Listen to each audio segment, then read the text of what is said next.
नमस्कार दोस्तों, आप सभी का स्वागत है मेरे YouTube channel life saving skills में।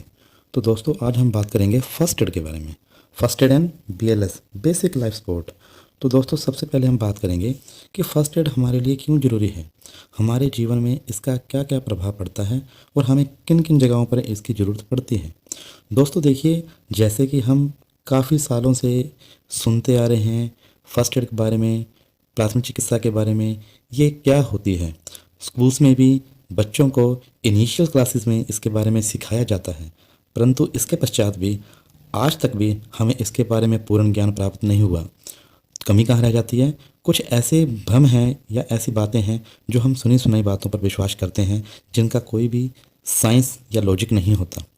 एग्जाम्पल के तौर पर, अगर हाथ पर किसी प्रकार की जलन हुई तो उस पर कोलगेट लगाएं, या किसी प्रकार का ठंडा पदार्थ कोई तुरंत लगा लें, तो उसका क्या फ़ायदा है और क्या नुकसान, ये हमने कभी नहीं सोचा। किसी आदमी को या किसी पीड़ित को मिर्गी का दौरा पड़ा और उसको हम जूती चप्पल या किसी प्रकार से गंदगी वाला हम सामान उसको सूंघाने की कोशिश करते हैं। हमारी सोच है ये कि उसको शायद उससे कोई लाभ मिलता है, लेकिन असल में ये कोई किसी प्रकार का मेडिकल तथ्य नहीं है। तो देखिए, इसीलिए हमारे लिए फ़र्स्ट एड जानना ज़रूरी है।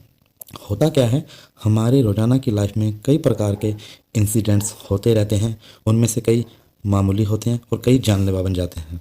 जैसे कि आपको मैं एक चीज़ बताना चाहूँगा, 2023 में ministry of road transport and highways का एक एक्सीडेंट सिनेरियो आया, जिसमें पाया गया कि 415 जो मौत हैं और मौतें हैं ये डेली होती हैं, जो कि कोविड महामारी से भी कहीं ज़्यादा है। आज तक हम यही सोचते आ रहे हैं कि ज़्यादातर मौतें कोविड के कारण हुई हैं, लेकिन रोज़ाना मर्रा की लाइफ में हमारी जो डेथ हैं या कैजुअलिटीज़ हैं वो रोड एक्सीडेंट के कारण ज़्यादा हो रही हैं। और इसको हम बचा सकते हैं किस प्रकार? अगर हमें प्रॉपर नॉलेज हो कि उस पीड़ित की, उस कैजुअलिटी के मौके पर हम किस प्रकार से सहायता करें, उसको किसी प्रकार की चोट लगी है उसका हम रख रखाव कैसे करें, या हॉस्पिटल पहुंचने तक या मेडिकल फैसिलिटी आने तक उसका हम कैसे बचाव कर सकते हैं। तो इससे हम ये जो रोड एक्सीडेंट वाले केसेस हैं इनकी काफ़ी रोकथाम कर सकते हैं। तो दोस्तों देखिए, आपको ये जानकर भी आश्चर्य होगा कि लगभग 53 से 55 जो एक्सीडेंट्स हैं वो डेली हर घंटे हमारे जो हैं इंडिया में हो रहे हैं। और आप ये मान के चलिए, ये जो आंकड़ा है काफ़ी ज़्यादा है और ये दिन बर दिन बढ़ता जा रहा है, क्योंकि आपने देखा होगा 2 पहिया और 4 पहिया जो व्हीकल्स हैं उनकी मात्रा अब रूटीन में बढ़ती जा रही है, उनको चलाने वाले जो कंज्यूमर हैं वो भी ज़्यादा हो गए हैं। तो देखिए, आगे हम बात करेंगे कि हमारा इंडिया का जो रोड सेफ्टी में है क्या रैंक है, हमारी क्या पोजीशन है वर्ल्ड में रोड सेफ्टी की।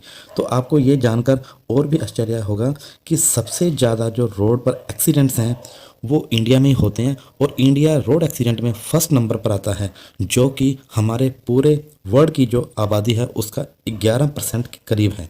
तो दोस्तों ये बहुत बड़ी बात है।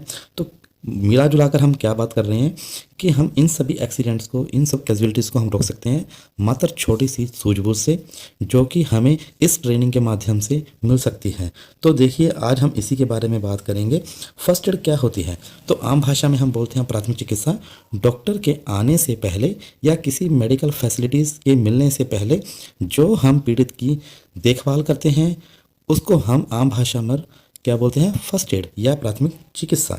तो दोस्तों आशा करूंगा आपको इस चीज़ के बारे में अच्छे से ज्ञान प्राप्त हुआ होगा। आगे हम टॉपिक वाइज टॉपिक इन चीज़ों पर चर्चा करते जाएंगे। आपका किसी प्रकार भी कोई मन में क्वेश्चन हो या किसी प्रकार की आपको शंका हो तो आप मुझे कमेंट कर जरूर पूछ सकते हैं। धन्यवाद।